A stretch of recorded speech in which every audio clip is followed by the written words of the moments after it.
सुप्रभात बच्चों। आज हम पुनः हरिशंकर परसाई रचित निंदा रस पाठ का अध्ययन करेंगे। बच्चों, अब तक हम लोगों ने जाना कि निंदकों की सी एकाग्रता, निमग्नता भक्तों में दुर्लभ है। अर्थात हम लोग ईश्वर की भक्ति में उतना मन नहीं रमाते जितना हमें निंदा करके आनंद रस की प्राप्ति होती है।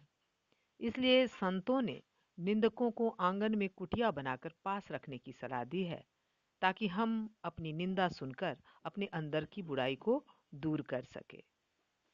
चलिए पाठ का शेष भाग पढ़ें। ट्रेड यूनियन के इस जमाने में निंदकों के संघ बन गए हैं। संघ के सदस्य जहां तहां खबरें लाते हैं और अपने संघ के प्रधान को सौंपते हैं। मतलब निंदक, यहाँ पर निंदकों के प्रकार के बारे में एक एक है मिशनरी निंदक, दूसरा है ट्रेड यूनियन। तो इस तरह के निंदक क्या होते हैं, ये अपना संघ समूह बना लेते हैं और जहां तहां से एक उसका सदस्य होता है और जहां तहां से निंदा रूपी खबर ला करके अपने प्रधान को देते हैं। जो निंदकों का प्रधान है उसको देते हैं। यह कच्चा माल हुआ। जिस प्रकार कच्चा माल हम लोग लाते हैं फिर पका हुआ माल बनता है, तो अब प्रधान उनका पक्का माल बनाएगा। अब उस निंदा रस को सुन सुन करके उसको और भी विस्तृत करेगा और सब सदस्यों को बहुजन हिताय, सभी लोगों के हित के लिए मुफ्त बांटने के लिए देगा। यह फुर्सत का काम है। निंदा वही करते हैं जो फुर्सत में होते हैं। जिनके पास कुछ और करने को नहीं होता वे इसे बड़ी खूबी से करते हैं। जिसके पास कुछ काम नहीं होता बच्चों, वे निंदा करने में बहुत ही प्रवीण होते हैं। ईर्ष्या द्वेष से प्रेरित निंदक भी होते हैं। तो तीन प्रकार के निंदक हुए। एक हो गया मिशनरी निंदक, दूसरा हो गया ट्रेड यूनियन वाले, और तीसरे निंदक होते हैं ईर्ष्या द्वेष से प्रेरित। किसी के प्रति जलन, शत्रुता की भावना होती है, उससे भी वो निंदा करते हैं। लेकिन इसमें वह मजा नहीं जो मिशनरी भाव से निंदा करने में होता है। इसमें वह मजा नहीं है। मिशनरी भाव के निंदक क्या, किसी के से बैर दोष द्वेष नहीं होता है, किसी का बुरा नहीं सोचते हैं, लेकिन 24 घंटे निंदा करते हैं। इस प्रकार का निंदक बड़ा दुखी है। जो ईर्ष्या द्वेष से प्रेरित निंदक होता है बच्चों, वो बहुत ही दुखी होता है। देखिए कैसे ईर्ष्या द्वेष से 24 घंटे जलता रहता है। माने जो शत्रुता के कारण, जलन के कारण दूसरे की उन्नति को देखकर जलता रहता है और निंदा का जल छिड़क कर कुछ शांति आ रहा। उसकी निंदा अगर कर लिया, दूसरे की उन्नति को देखकर वह जलता रहता है, और उस उन्नति करने वाले व्यक्ति की जब वह निंदा कर लेता है तो उसका मन शांत हो जाता है। ऐसा निंदक बड़ा दयनीय होता है। उसकी स्थिति बड़ी दयनीय होती है, दया का पात्र होता है।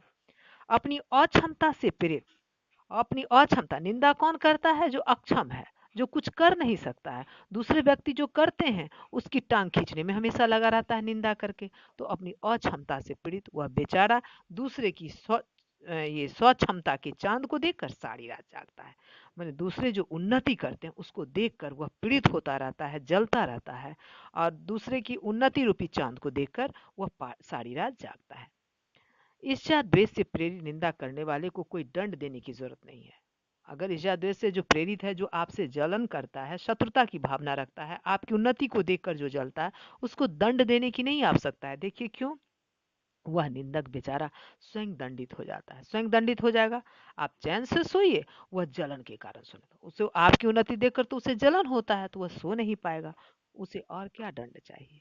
निरंतर अच्छे काम करते जाने से उसका दंड भी सख्त है। आप अच्छे काम करते रहिए, शत्रु और भी जलता रहेगा, वह सो नहीं पाएगा, पूरी रात जगा हुआ रहेगा। जैसे एक कवि ने एक अच्छी कविता लिखी, एक कवि कोई अच्छी कविता लिख दिया, ईर्ष्याग्रस्त निंदक को कष्ट होगा। जो ईर्ष्या से ग्रसित है उस कवि को देख करके जो जलता रहता है, उसकी लेखन प्रतिभा को देखकर जलता है, उसकी क्षमता को देखकर जो जलता है, वह क्या रहता है, उसको बहुत अति कष्ट होगा। उसको दंड देने की जरूरत नहीं है। वह उसे देखकर, उसकी उन्नति को देखकर, उसकी प्रवीणता को देखकर वह जलता रहेगा, उसको कष्ट होगा।